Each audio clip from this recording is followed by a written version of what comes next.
For most companies, we're not raising capital like a startup.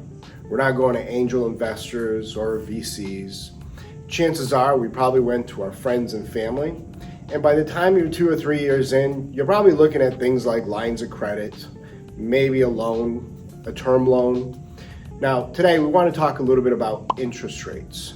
There are essentially two types, compounding and simple. And for the majority of us, it's all compounding. But more importantly is fixed rates versus variable rates.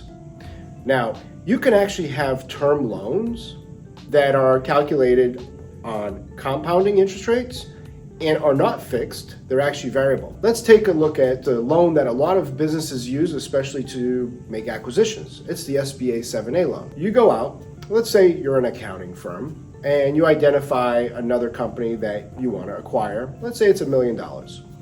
In that company, it probably generates 10% free cash flow. You're probably generating 15 to 20% free cash flow. So chances are you're not going to have to put more equity or your own cash into the deal. But you're still going to have to go out and get yourself $1 million SBA loan. You have 10 years to pay that off.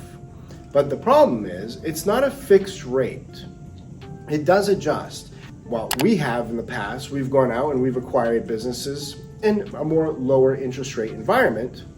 The issue is 2 or 3 years later, that interest rate tends to reset, and it resets to the prevailing rates, in this case, prime. So if you're paying prime plus 2, and prime back in the day was 5%, well, that was 7%. You're pretty much like taking 7 points off of your free cash flow. Today, fast forward 4 or 5 years later, that prime plus 2 might actually be costing you 10 to 10.5%. So knowing that type of interest rate is important because it is about managing interest rate risk. If you do find yourself in a term loan and you do find yourself in a raising interest rate environment, make sure you don't have any prepayment penalties. We always see this sort of binary. Interest rates are low, interest rates are high. When interest rates are high, you don't want to borrow. When interest rates are low, you want to borrow. But that's not always the case, right? You go out and you raise loan, you go out and raise debt. You're doing it because there's a growth justification, 1, or 2, you're actually trying to recapitalize the balance sheet to take your own money off the table.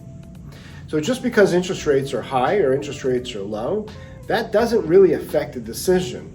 The real decision is, what do you need the cash for? And is there enough free cash flow margin in that business or in that product line to justify taking a few points off the table to go out and raise capital for either growth or to de-risk your own capital in your business. Thanks again for watching. Please subscribe and check out some of our other videos on our YouTube channel.